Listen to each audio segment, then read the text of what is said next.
Neeraj Murali and you are watching World Class CSS Institute। आज की हमारी video आपकी क्वेरी से रिलेटेड है कि एक इंडिविजुअल CSS की तैयारी कैसे कर सकता है, और जो लोग CSS की फीस अफोर्ड नहीं कर सकते and they are passionate to do the CSS, to pass the CSS and to get allocation in CSS, so you are on the right track, you are on a good platform। तो आज मैं आपके साथ कुछ tips and tricks share करूंगा while preparing CSS examination। तो सबसे पहली चीज़ जो आप लोगों ने याद रखनी है वो है इंग्लिश एसे। अगर इंग्लिश एसे की हम बात करें तो उसमें कुछ चीज़ें बहुत ही ज़्यादा इम्पॉर्टेंट होती हैं। फॉर एग्ज़ाम्पल कि एसे स्ट्रक्चर बेस्ड होता है कि आपने एसे को एक स्ट्रक्चर देनी होती है, और सेकंड नंबर पे उसमें आपके अपने आइडियाज़ होते हैं, आपके अपने ज़ाती राय होती है।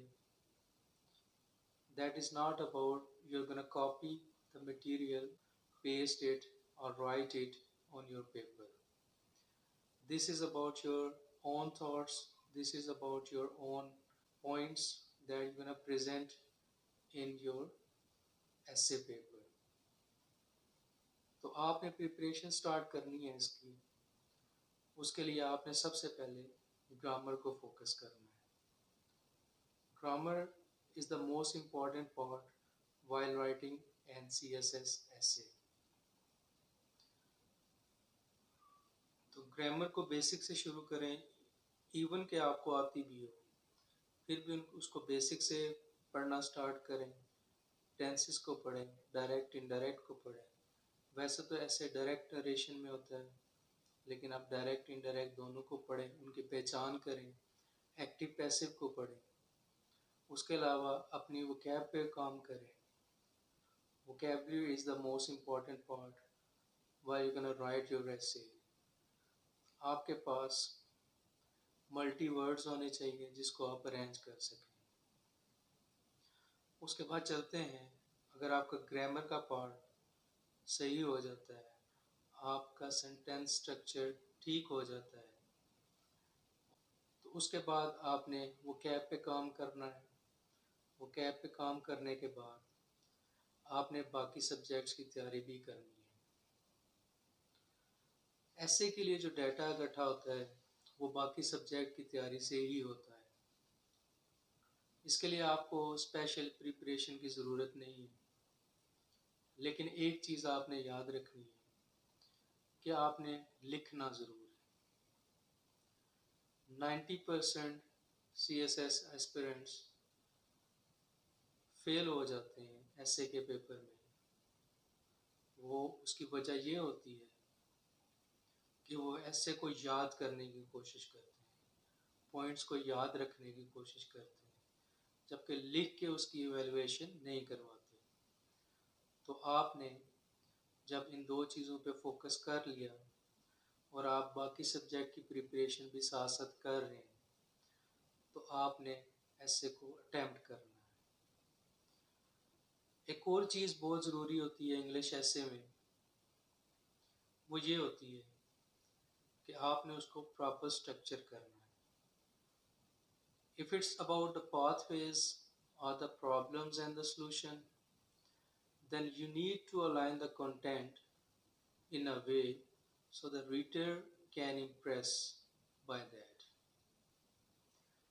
उसमें आप ये नहीं होना चाहिए कि अगर आप पॉलिटिकल रीजंस या पॉलिटिकल फेलियर्स ऑफ पाकिस्तान लिख रहे हैं या इकोनॉमिक इश्यूज पे बात कर रहे हैं, तो आपका एक पॉइंट पॉलिटिकल हो, फिर इकोनॉमिक हो, और जो थर्ड वाला है वो दोबारा इन रेलेवेंस विद द पॉलिटिकल। ऐसा नहीं होना चाहिए। आपने उसका एक स्ट्रक्चर तैयार करना है जिसको आप मेन हेडिंग्स और सब हेडिंग्स कहते हैं, और उसकी एक बाकायदा आउटलाइन बनानी है। इसके लिए हमने वीडियो पहले से अपलोड कर दी है कि कैसे आप एक अच्छी आउटलाइन बना सकते हैं ऐसे की ब्रेनस्टॉर्मिंग आप कैसे कर सकते हैं, और आप मल्टी डायमेंशनल कैसे सोच सकते हैं। जब आपकी आउटलाइन में एटलीस्ट 18 to 20 पॉइंट्स आपके पास होंगे तो आप इजीली 2500 to 3000 वर्ड्स का ऐसे लिख सकते हैं। और आप अपना ऐसे लिख के मुझसे भी फ्री में एवेल्यूएशन करवा सकते हैं। इसके साथ साथ अगर हम ग्रामर एंड कंपोजिशन पेपर की बात करें तो उसमें आपने प्रैक्टिस करनी है प्रेसी की, how you can write precious, what are the rules while writing the précis, that it is in the simplest form, it should be in the simplest form, it should be understand by the grade 7 or grade 8 child, that is actually précis। इसके साथ साथ ये interlink भी होनी चाहिए, पहला sentence दूसरे के साथ, दूसरा तीसरे के साथ, और आप इसमें ट्रांजिशन वर्ड का भी यूज़ कर सकते हैं। लेकिन जो कुछ पैसेज के अंदर है उसी को आपने अपने वर्ड्स में शार्ट करके, जिसको हम 1/3 कहते हैं, लिखना होता है। इसमें आपने कोई डिफ़िकल्ट वोकैबुलरी यूज़ नहीं करनी होती, लिहाजा आप इसकी प्रैक्टिस करें, इसकी वैल्यूएशन भी मुझसे करवा सकते हैं। मज़ीद हम इस पर एक कंप्लीट वीडियो भी अपलोड कर देंगे। अब चलते हैं कंपलसरी पेपर के जनरल नॉलेज की तरफ। जनरल नॉलेज के 3 सब्जेक्ट्स हैं, जिसमें GK1, GK2 और GK3 शामिल है। इसमें जो GK1 का पेपर है उसमें जनरल साइंस एंड एबिलिटीज़ के हवाले से आपका पेपर होता है, जिसमें एक पोर्शन जनरल साइंस का है, जिसमें से तकरीबन 60% पेपर आता है, इवन दो आपके MCQs भी मैक्सिमम उसमें से आते हैं। और 40% जो पेपर है वो आपका एनालिटिकल रीजनिंग मैथमेटिक्स से रिलेटेड होता है। तो उसकी तैयारी के लिए सबसे आसान तरीका ये है, एनालिटिकल रीजनिंग के लिए आपने पास्ट पेपर्स को फॉलो करना है, उसको सॉल्व करना है। और अगर आप पिछले 7-8 साल के पास्ट पेपर अच्छे तरीके से सॉल्व कर लेते हैं तो आपके एनालिटिकल रीजनिंग के 2 क्वेश्चन आसानी से हो जाते हैं। अब बात करते हैं जनरल साइंस की। तो जनरल साइंस के पेपर में it is divided into 5 sections, 5 different aspects of sciences. तो पहले तो ये होता था कि हर एक एस्पेक्ट से पूरा एक 20 नंबर का क्वेश्चन बनता था, जिसके 4 पार्ट्स होते थे और हर पार्ट 5 नंबर का होता था। लेकिन 2024 में उन्होंने इस ट्रेंड को चेंज कर दिया। अब आपने कोई भी चीज़ उसमें से स्किप नहीं करनी, उसकी मुकम्मल तैयारी करनी है ताकि आप उसमें अच्छे नंबर ले सकें। और ये एक ऐसा पेपर है जो आपको जीके के तमाम पेपर्स में पास करने में मदद देता है। अब हम चलते हैं करंट अफेयर्स की तरफ। तो करंट अफेयर्स का पेपर अगर मैं कहूँ कि सबसे ज़्यादा आसान पेपर है तो ये गलत नहीं होगा। उसकी वजह ये है कि 4 to 5 क्वेश्चंस जो आपके उसमें आते हैं वो करंट अफेयर से रिलेटेड ही होते हैं, और उसमें से भी मैक्सिमम पाकिस्तान से रिलेटेड होते हैं। हॉट इश्यूज होते हैं जिन पे बात चल रही होती है इंटरनेशनल मीडिया पे, सोशल मीडिया पे, जो एजुकेशनल चैनल्स हैं उनके ऊपर जो मेंटर्स आपको लेक्चर्स दे रहे होते हैं उन्हीं टॉपिक में से वो आपसे पूछता है। जैसे 2024 के पेपर में उसने पैलेस्टीन इशू के बारे में पूछा। इसी तरह पाकिस्तान से रिलेटेड क्वेश्चन ज़रूर आता है। पाकिस्तान को आप हर पेपर के लिए तैयार करेंगे डिफरेंट एस्पेक्ट से। और उसके अलावा अगर हम देखें तो इंटरनेशनल लेवल के जो करंट इश्यूज हैं उसके ऊपर भी क्वेश्चन आते हैं। जैसे कि 2024 के पेपर में हॉट टॉपिक था इंडो पैसिफिक रीजन और उस पर क्वेश्चन आया। इसके बाद अगर हम बात करें पाकिस्तान अफेयर्स की, तो पाकिस्तान अफेयर्स का पेपर 100% रिलेटेड टू पाकिस्तान, और इसमें paper attempting techniques is different from current affairs, but इसमें भी अगर हम देखें तो ज़्यादातर सवाल करंट अफेयर से रिलेटेड ही आते हैं। अगर आप 2024 का पेपर उठा के देखें, before independence there may be a one question or two maximum, but after independence there are around 5 to 6 questions in your paper and you need to attempt only 4. तो आपने ज़्यादा तवज्जो आफ्टर इंडिपेंडेंस वाले topics पे देनी है, जिसमें आपका कॉन्स्टिट्यूशन भी है, जिसमें आपकी 18th अमेंडमेंट भी है, और पाकिस्तान की फॉरेन पॉलिसी भी है, और भी आप सिलेबस के मुताबिक देख सकते हैं। इसके बाद अगर हम इस्लामियात की बात करें तो it's up to you, either you gonna attempt that in English और उर्दू। लेकिन मेरे ख्याल से आपको इस्लामियात का पेपर इंग्लिश में ही अटेम्प्ट करना चाहिए। उसकी बहुत सारी वजूहत हैं। एक तो ये है कि आप सारे सब्जेक्ट्स की प्रिपरेशन इंग्लिश में करते हैं और आपके लिए वो लिखना भी आसान होता है। टाइम मैनेजमेंट का बहुत इशू होता है, इसलिए आपको पेपर इंग्लिश में अटेम्प्ट करना चाहिए, और हर एक टॉपिक से रिलेटेड 1 से 2 आयात या 1 से 2 हदीस आपको जहन में रखनी चाहिए, आपको याद करनी चाहिए, आपको उनकी प्रैक्टिस करनी चाहिए।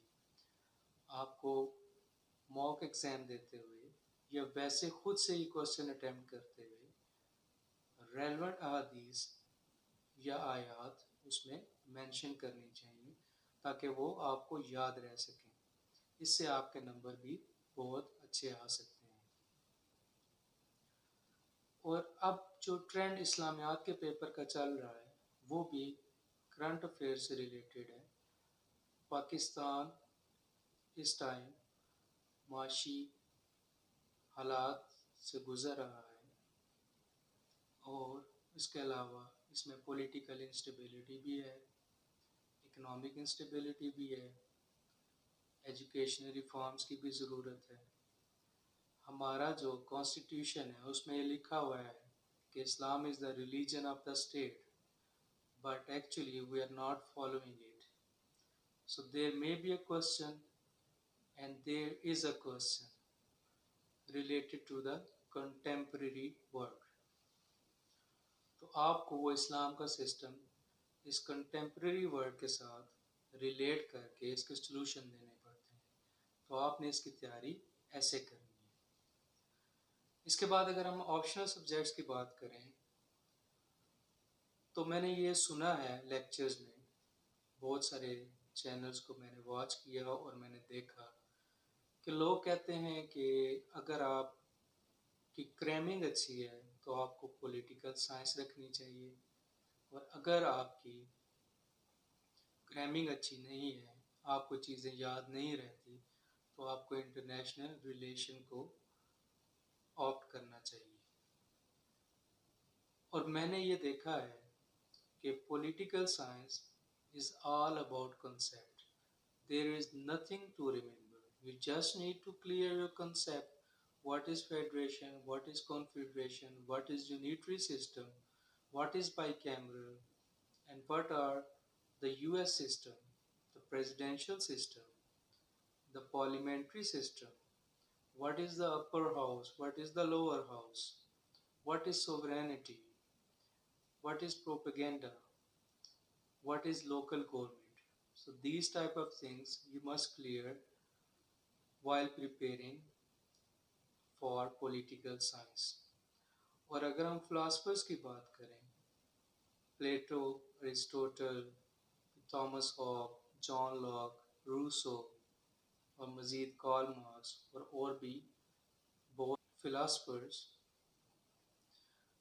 जिनको आपने पढ़ना होता है, उनके मुताबिक क्वेश्चन आते हैं। और क्वेश्चन भी उनके मुताबिक आते हैं जो बहुत ज़्यादा फेमस हैं, जैसे Aristotle, Plato, Karl Marx, John Locke, Rousseau, Machiavelli, इनसे रिलेटेड आपके क्वेश्चन आते हैं। तो ये भी टोटल एक कॉन्सेप्ट गेम है। If you will understand what is the contract between an individual and the state, then you will understand how these philosophers put their thoughts between the individual and the state. What is philosopher king? Who to rule? What type of agreement should be between an individual and the state, the governing authority? तो ये चीज़ें नहायत ही आसान है। हम इसके lectures भी cover करेंगे और आपको इसमें बहुत आसानी होने वाली है। उसके बाद अगर हम चलें तो मैं अपने स्टूडेंट्स को ये सजेस्ट करता हूँ कि आप जेंडर स्टडीज़ को ऑप्ट करें। जेंडर स्टडीज़ बहुत ही आसान सब्जेक्ट है जिसकी कुछ थ्योरीज़ हैं और उन थ्योरीज़ को आपने अपने पेपर में इम्प्लीमेंट करना होता है जहाँ भी वो हो सके। और उसमें भी जो क्वेश्चंस आते हैं वो भी कंटेम्प्रेरी इश्यूज़ के हवाले से आते हैं। 2 to 3 questions in the paper of 2024 is related to the current affairs and related to the Pakistan. उसके बाद अगर हम बात करें तो मेरे हिसाब से क्रिमिनोलॉजी को ऑप्ट करना चाहिए। Criminology is very vast, very beautiful, very attractive subject that you can prepare easily. उसमें भी थ्योरीज हैं जिसको आपने अंडरस्टैंड करना है। कुछ बेसिक टर्म्स हैं जैसे जुवेनाइल डेलिक्वेंसी और इसके अलावा मज़ीद क्राइम, क्रिमिनल जस्टिस, उसमें कुछ आपके आर्टिकल्स भी आ जाते हैं जिनको आपने अच्छे तरीके से देखना होता है तो आपका पेपर इजीली अटैम्प्ट हो जाता है। उसके बाद अगर हिस्ट्री की बात की जाए तो टॉप स्कोरिंग जो सब्जेक्ट्स हैं उनमें आपकी यूरोपियन हिस्ट्री और हिस्ट्री ऑफ यूएसए, इन दोनों को मैक्सिमम ऑप्ट किया जाता है और इन्हीं को अपने इंटरेस्ट के मुताबिक ही ऑप्ट करें। इन पेपर्स में there is nothing related with the current affairs, nothing related with the Pakistan, but you need to remember the history, what happened, what events took place in the history. Then you can easily attempt that paper. और इसमें भी examiner का जो interest है वो बहुत ही सादा है और वो आप पास पेपर से आसानी से इवेलुएट कर सकते हैं। उसके अलावा अगर हम लास्ट सब्जेक्ट की बात करें दैट इज़ पंजाबी। लिंग्विस्टिक्स में आपको नंबर अच्छे मिल सकते हैं और पंजाबी अगर आप बोल सकते हैं और थोड़ा बहुत लिखना जानते हैं तो ये सब्जेक्ट मैं आपको ज़रूर प्रेफर करूँगा। हमारी रोज़ाना की बोल चाल में भी ये बहुत कॉमन हो चुका है कि हम पंजाबी में बात करते हैं, पंजाबी को समझते हैं और इसकी भी तैयारी नहायत ही आसान है। और इसमें भी एग्जामिनर का टिल्ट स्पेसिफिक पोइट्स की तरफ या हमारे पंजाबी की हिस्ट्री की तरफ होता है और एंड में से कुछ सेक्शंस में से भी क्वेश्चन आते हैं जिसमें अफसाने वगैरह बहुत ज़रूरी है। इसकी तैयारी नहायत आसान है और इसको 10 दिन के अंदर आराम से तैयार किया जा सकता है। तो ये थी हमारी आज की वीडियो जिसमें हमने आपको बताया कि कैसे आप CSS की तैयारी कर सकते हैं, उसके लिए इम्पोर्टेंट टिप्स क्या थे और उसकी फंक्शनैलिटीज़ क्या हैं और आपने अपनी तैयारी कैसे करनी है। मज़ीद हम इस चैनल पे वीडियोस आपके लिए बनाते रहेंगे। आप इस चैनल से जुड़े रहें, इसको सब्सक्राइब करें और अगर वीडियो पसंद आई हो तो इसको लाइक भी ज़रूर करें। Thank you so much for all. I will meet you in the next video. Take care. अल्लाह हाफिज़।